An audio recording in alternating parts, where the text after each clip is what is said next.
If you've been watching the mainstream media and are foolish enough to actually believe what they say, you would think that Kyle Rittenhouse took an AR-15 and drove 30 minutes across state lines into Kenosha purposely to kill innocent Black Lives Matter protesters who are out demanding social justice. And the Kyle Rittenhouse case is going to go down in history as one of the most deceptive and unethical media smear campaigns in the history of media. It's literally getting more difficult by the minute to tell the truth about what happened regarding this case because the big tech giants are censoring posts defending Kyle Rittenhouse, claiming that it's violating their policy against promoting dangerous individuals. They're equating defending Kyle Rittenhouse with defending somebody like the Boston bomber, which obviously only a terrorist sympathizer would do. But in this case, Kyle clearly acted in self-defense and was being pursued and attacked by the mob. What you won't hear in the mainstream media is that Kyle worked in Kenosha as a lifeguard. That's why he was there. Then after work, he helped others volunteer to clean up graffiti that the Black Lives Matter mob had painted all over the town. And there's a photograph of him doing this. Then his group of friends got a call from another friend of theirs asking them if they would help defend their business because the ongoing rioting was continuing after businesses had been burned down the night before. He even brought his first aid kit and can be seen in videos asking any of the protesters if they need help, if they were injured, and in fact did help one woman who had a projectile, a brick or a rock, land on her foot. There's a medic right here if you need help. What is it? She got shot in the shooting the shot. All right, we're gonna go over here behind cover.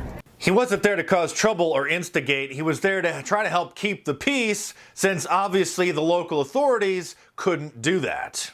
Things got ugly that night when Kyle and his friends put out a literal dumpster fire that the rioters had started, and he can be seen in a clip rushing a fire extinguisher to the scene. That's what caused the rioters to completely lose their mind, including Joe Rosenbaum, the guy who was seen harassing the militia, literally telling them to shoot him. Moments later, the mob can be seen chasing Kyle down, with one of them firing the first shot as Joe Rosenbaum is charging at Kyle, trying to take his weapon, which was captured on video, and an eyewitness confirms, resulting in Kyle shooting him. Then, as he's fleeing the mob to avoid further confrontation, they catch up with him, knock him to the ground. One of them stomps on him. Another one approaches him and hits him with a skateboard. He's then shot and killed. Another one comes and approaches him armed with a pistol in his hand, and then he's the one who got shot in the arm. After visiting him in the hospital, that man's good friend posted on Facebook saying that he wished that he would have killed Kyle. And we all know what the media did to Nick Sandmann and the Covington kids, but this is 100 times more serious. And for those who don't know, Nick Sandmann's lawyer, Lynn Wood, has a legal team that is now representing Kyle Rittenhouse.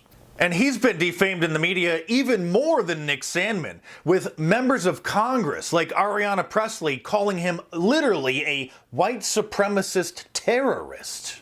Ilhan Omar also called him a terrorist, Eric Swalwell called him a mass shooter, and the list goes on and on. And at yesterday's White House press briefing, CNN's Caitlin Collins asked President Trump why he won't condemn Kyle Rittenhouse, and then the mainstream media mockingbirds in concert all started singing in sync that the president wouldn't condemn his own supporter who killed some Black Lives Matter protesters in Kenosha. And after months, or really years, of ignoring the Black Lives Matter rioting and looting and the Antifa terrorists, Joe Biden finally acknowledged that the Democrat cities are under siege, but he's blaming President Trump.